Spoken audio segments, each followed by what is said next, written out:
Hello friends, welcome to the study portal. Study portal में आप सबका स्वागत है।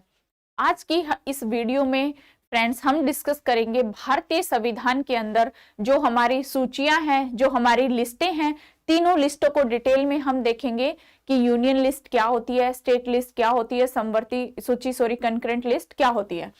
तीनों लिस्टों का जो विभाजन किया गया है, कौन से आर्टिकल में के अंडर किया गया है, कौन सी अनुसूची में आते हैं और क्या इनसे आपके एग्जाम में क्वेश्चन आते हैं।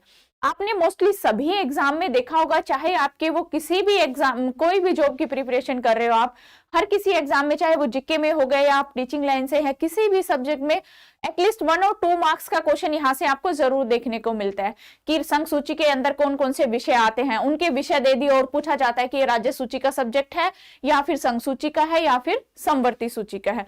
तो इस तरह के आपके 1 या 2 नंबर के क्वेश्चन इस टॉपिक से आपके जरूर आते हैं। तो हम डिस्कस करेंगे इनको डिटेल में। वीडियो स्टार्ट करने से पहले फ्रेंड 8447410108 हमारा नंबर है। जो भी स्टूडेंट किसी भी टीचिंग लाइन एग्जाम की प्रिपरेशन कर रहे हो वो हमें अपना नेम, सिटी, एग्जाम लिखकर इस नंबर पे व्हाट्सएप कर दीजिए। एग्जाम के लिए लिखा है एग्जाम्पल के लिए अमन, दिल्ली, DSSB और ये अपना पोस्ट नेम। यदि आप हमें ऐसे व्हाट्सएप करते हैं तो आपको जैसे भी जो भी हमारी यूट्यूब पे वीडियोस आती है या हम कोई भी किसी भी टीचिंग लाइन के प्रीवियस ईयर पेपर सोल्व करके डालते हैं या फिर कोई एग्जाम अनाउंस हो रहे हैं या उनकी डेट क्या है या हमारे बैचेस कब से स्टार्ट हो रहे हैं, सभी आपको इन्फॉर्मेशन जो है वो फ्री ऑफ कॉस्ट प्रोवाइड कराई जाती है। इसके अलावा जो विद्यार्थी घर बैठ के अपनी तैयारी करना चाहते हैं वो हमारे नोट्स ऑर्डर कर सकते हैं। कंप्लीट फुल सिलेबस के साथ हमारे नोट्स अपडेट किए गए हैं। कंप्लीट हम इनमें सिलेबस कवर किया जाता है। ऑल ओवर इंडिया में हमारी कोरियर सर्विस अवेलेबल है। 8447410108 पर आप हमें व्हाट्सएप करके अपने नोट्स ऑर्डर कर सकते हैं। इसके अलावा जो भी फ्रेंड्स ऑनलाइन क्लासेस ज्वाइन करना चाहते हैं, हमारे बैच ज्वाइन करना चाहते हैं, वो स्टडी पोर्टल एकेडमी ऐप को डाउनलोड कीजिए। ऐप का जो लिंक है हमारी वीडियो के डिस्क्रिप्शन बॉक्स में दिया गया है। चाहे एंड्रॉइड यूजर हो या iOS यूजर हो, दोनों के लिए ही लिंक अवेलेबल है। इसके बाद हम बात करते हैं फ्रेंड्स अपने टॉपिक की, टाइप्स ऑफ लिस्ट। कितने भागों में लिस्ट को बांटा गया है, तो यहाँ आ जाता है आपके टाइप्स ऑफ लिस्ट में 3 भागों में जो है वो सूची को बांटा गया है। सबसे पहले आता है यूनियन लिस्ट यानी कि संघ सूची। सेकंड नंबर पे स्टेट लिस्ट, राज्य सूची। थर्ड नंबर पे कंकरेंट लिस्ट, समवर्ती सूची। अब बात करते हैं इनके विषयों की, कौन कौन से किसमें कितने विषय है। तो जो संघ सूची है उसमें हमारे पास टोटल 100 विषय है, जो कि पहले 97 थे। स्टेट के पास 61 विषय है, पहले 66 थे। समवर्ती सूची कंकरेंट लिस्ट के अंदर 52 विषय है, जो पहले 47 थे। इस तरह कौन सी अनुसूची के अंदर हमारी लिस्ट आती है, तो आपका यहां पे रहेगा 7th शेड्यूल। 7वीं अनुसूची के अंदर जो है हमारी तीनों लिस्टों का वर्णन है, तीनों लिस्टों का जिक्र किया गया है संविधान के अंदर। यदि आपसे क्वेश्चन पूछा जाता है कि हमारी जो तीनों लिस्ट है, हमारी संघ सूची, राज्य सूची, समवर्ती सूची, कौन से अनुसूची के अंदर आती है, तो ये संविधान की 7वीं अनुसूची के अंदर आती है। 7th शेड्यूल अंडर और 7वीं अनुसूची जो है वो आर्टिकल 246 के अंदर constitution deal with division of power, शक्तियों का विभाजन किया गया हमारे संविधान में 246वें आर्टिकल के अंदर, 246वें अनुच्छेद के अंदर कि संघ सरकार और राज्य सरकारों के बीच शक्तियों का विभाजन है, जिनको हमने 3 भागों में बांटा है। नंबर 1 यूनियन लिस्ट, जिसको हम लिस्ट 1 भी बोलते हैं। स्टेट लिस्ट, जिसको हम लिस्ट 2 भी बोलते हैं। कंकरेंट लिस्ट, जिसको हम लिस्ट 3 भी बोलते हैं। फॉर एग्जाम्पल आपके पास क्वेश्चन आ जाता है कि आपको मैच करना है, आपको ये लिस्टें आगे पीछे कर देते हैं, स्टेट लिस्ट के आगे लिस्ट नंबर 3 लगा दिया, यूनियन के आगे 2 लगा दिया, तो आपको इनको मैच करना है। तो हमेशा ये याद रखना है फ्रेंड, संघ सरकार जिन सबसे ज्यादा पावरफुल होती है संघ सरकार, वहां पे आएगा लिस्ट 1, नंबर 1 पे रहेगी। सेकंड आता है हमारा स्टेट, तो सेकंड नंबर पे लिस्ट नंबर सेकंड को बोलते हैं हम स्टेट लिस्ट। और लिस्ट नंबर 3 जिसको हम बोलते हैं समवर्ती सूची यानी कंकरेंट लिस्ट, जिसके अंडर संघ सरकार और राज्य सरकार दोनों ही सरकारें इस समवर्ती सूची के विषयों पर काम करती है। तो इस तरह यहाँ से आपके 3 क्वेश्चन तो मेनली हमें दिखाई दे रहे हैं। उसके अलावा एग्जामिनर कुछ भी घुमा फिरा के क्वेश्चन बना सकते हैं। यदि वो पूछे कौन सी अनुसूची के अंदर हमारी तीनों अनुसूचियां दी गई है, 7th शेड्यूल के अंदर, आर्टिकल नेम पूछता है संविधान के कौन से आर्टिकल में इनका वर्णन है, तो 246 आर्टिकल में। कितने भागों में इसका डिवीजन है, union states and concurrent list. शक्तियों का जो विभाजन किया गया है वो 3 भागों में किया गया है, यूनियन लिस्ट, स्टेट लिस्ट और कंकरेंट लिस्ट। इसके बाद हम देखते हैं कौन सी लिस्ट पर कौन कानून बनाता है। Union list detail the subject on which parliament make law. जो यूनियन, जो संघ सूची की जो सब्जेक्ट्स होते हैं, जो विषय होते हैं, उन पर पार्लियामेंट यानी कि जो हमारी संसद होती है वो कानून बनाती है।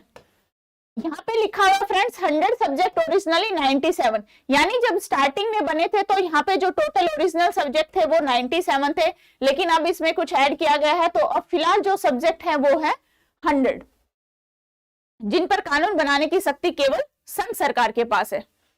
सेकंड पे आता है स्टेट लिस्ट। स्टेट लिस्ट जो है वो कानून बनाने का अधिकार स्टेट लिस्ट के विषयों पर राज्य सरकार को है, राज्य परिषद को, जैसे कि 61 सब्जेक्ट, ओरिजिनली 66। पहले जो यहाँ पे सब्जेक्ट्स थे वो थे 66 विषय थे हमारी राज्य सूची के अंदर। अब जो विषय है ये घटा दिए गए हैं और 61 हो गए, यानी कि जो 5 विषय यहाँ से घटाए गए हैं वो कहाँ लेकर गए होंगे। अब हम देखते हैं कंकरेंट लिस्ट में। थर्ड नंबर पे जो हमारी आती है समवर्ती सूची, subject which subject in both parliament and state legislator have jurisdictions, यानी कि जो समवर्ती सूची के विषय हैं उन पे संसद और स्टेट जुडिशरी दोनों ही, स्टेट लेजिस्लेटर दोनों ही इस पे कानून बनाती हैं। यानी कि जो इसके जो ओरिजिनल सब्जेक्ट थे वो पहले 47 थे और अब कितने हो गए हैं, 52। तो जो हमने स्टेट लिस्ट में जो 5 सब्जेक्ट वहां से माइनस की है वो यहाँ पे इन्होंने 5 ऐड कर दिए, जिससे कि ये 52 हो गए। अब बात आती है जो वहां से सब्जेक्ट निकाल के यहाँ डाले गए हैं समवर्ती सूची पे, तो वो कौन से सब्जेक्ट है उनको भी हम डिटेल में देखेंगे। और यदि हम जैसे कानून बनाते हैं समवर्ती सूची पे, संघ सरकारें भी कानून बनाती है और राज्य सरकार भी, यदि मान लो कोई ऐसा विवाद का मुद्दा हो जाता है, कोई इनकेस दोनों ही किसी मुद्दे से सहमत नहीं होते हैं, तो सबसे ज्यादा जो सुपरमेसी पावर होती है वो किसके पास रहेगी, हमारी संघ सरकार के पास। Constitution provide federal supremacy to parliament on concurrent list item to case of conflict, यानी किसी विवाद का अगर मुद्दा हो जाता है तो उस पे हमारी कॉन्स्टिट्यूशन जो है, हमारी जो पार्लियामेंट होती है उसको ये सुपर पावर प्रदान करती है कि उसी का जो वो कानून बनाएगी वही इस पे मान्य होगा।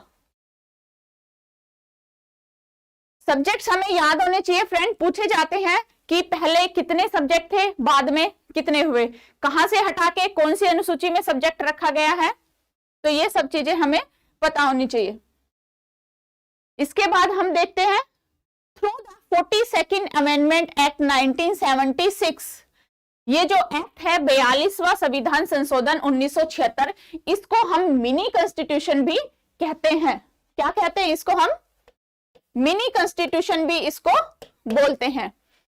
इस एक्ट के थ्रू जो हमारी राज्य सूची से समवर्ती सूची में जो 5 सब्जेक्ट हटाकर समवर्ती सूची में डाले गए थे वो इसी अनुच्छेद के अंतर्गत डाले गए। इसी संशोधन जो संविधान में संशोधन किया 42वां, उसी के अंतर्गत ये सब्जेक्ट हटा के समवर्ती सूची में डाले गए थे।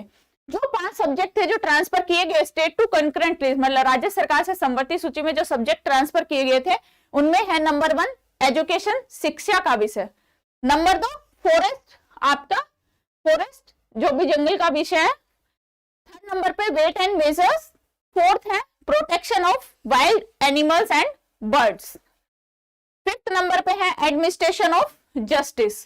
तो ये 5 ऐसे मुद्दे थे जिनको हमने राज्य सरकार से ट्रांसफर किया है समवर्ती सूची के अंदर, राज्य सूची से ट्रांसफर किया हमने समवर्ती सूची के अंदर। कौन से एक्ट के थ्रू हमने किया, 42वें संविधान संशोधन 1976 के थ्रू किया। इसके बाद हम देखते हैं फ्रेंड्स कौन कौन से विषय होते हैं। इनकी लिस्टें तो काफी बड़ी है, लेकिन मैंने मेन यहाँ पे लगाए हैं। आपकी जो भी बुक्स आप पढ़ रहे हैं उसमें आप डिटेल में इनके जो भी सब्जेक्ट्स हैं, जैसे यूनियन में तो हमें पता है हमारे पास 100 है, तो 100 तो बहुत सारे आप उनमें से देख सकते हैं। बस आपको समझना है कि रटना नहीं है, समझना है कि किस टाइप का सब्जेक्ट किसके पास आता है। जैसे कि हाँ, इनके नाम से ही पता चलता है, संघ सरकार जो है 100 सब्जेक्ट है उसके पास, संघ सूची के अंदर 100 सब्जेक्ट है, यानी कि संघ जो होती है सबसे पावरफुल है, और जब उसके पास 100 विषय है तो वो ऑलरेडी और ज्यादा पावरफुल बन गई है। उसके बाद हमारी स्टेट आती है, स्टेट लिस्ट आती है, जो हमारी राज्य सूची है उसके पास कितने हैं 61, संघ से कम है, यानी राज्य सूची के पास उससे कम है, तो ये उससे कम पावरफुल होगी। उसके बाद जो हमारी समवर्ती सूची है उस पर दोनों का अधिकार है, संघ का भी और राज्य का भी, तो वो तो दोनों के अंडर ऑटोमेटिकली ही काम करेगी। तो सबसे पहले हम बात करते हैं यूनियन लिस्ट यानी संघ सूची की। जैसे डिफेंस का मुद्दा हो गया, ये केवल और केवल पार्लियामेंट के अंडर रहेगा।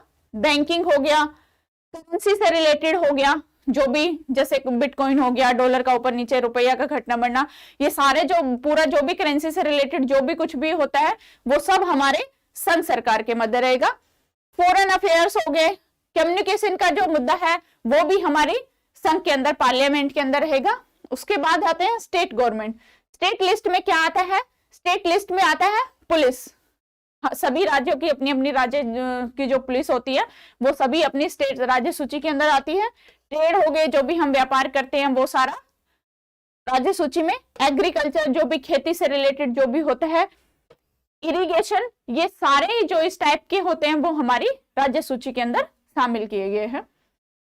कंकरेंट लिस्ट यानी समवर्ती सूची, इसके अंदर अब आ गया एजुकेशन, जिसपे जॉइंट लॉ बनेगा, यानी संघ सरकार भी उस पे कानून बनाएगी और राज्य सरकार भी। फॉरेस्ट हो गया, ट्रेड हो गया, मैरिज हो गया, अडॉप्शन हो गया, सक्सेशन हो गया, ये वो मुद्दे होते हैं जिनके ऊपर संघ सरकार राज्य सरकार दोनों की सहमति से कानून बनाया जाता है। तो आज के हमने इस टॉपिक में फ्रेंड पूरा हमारी जो तीनों अनुसूचियां है कहां से ली गई है, कौन से एक्ट से है, कौन सी अनुसूची में, संविधान की कौन सी अनुसूची में इसका वर्णन किया गया है। जैसे हमने देखा 7वीं अनुसूची में जो हमारी लिस्टें हैं वो दी गई है, कौन से आर्टिकल के अंदर है, 246 आर्टिकल के अंदर है। जो सब्जेक्ट ट्रांसफर, टोटल किसमें कितने सब्जेक्ट है, कहां से कितने ट्रांसफर किए गए हैं, या कौन से अमेंडमेंट के थ्रू इनमें ट्रांसफर किया गया है, या क्या इसका ओरिजिनल सब्जेक्ट से कौन किस पे कानून बना सकता है, कौन कितनी पावरफुल होती है, जो भी आपके क्वेश्चंस बनते हैं वो कंप्लीट हमने इस वीडियो में डिस्कस किया है। आज का टॉपिक हमारा इसी के साथ खत्म होता है फ्रेंड। एक बार मैं आपको फिर से बताना चाहूंगी, जो भी स्टूडेंट टीचिंग लाइन के किसी भी एग्जाम की प्रिपरेशन करना चाहते हैं वो हमारे साथ हमारे दिए गए व्हाट्सएप नंबर से जुड़ सकते हैं। हमारे जो political science DSSB PGT political science के जो बैच है वो डॉक्टर विजय सर के थ्रू अभी स्टार्ट हो रहे हैं। जो भी स्टूडेंट ज्वाइन करना चाहते हैं डॉक्टर विजय सर की क्लासेस, वो बैच को फटाफट ज्वाइन कर सकते हैं। Thank you friend.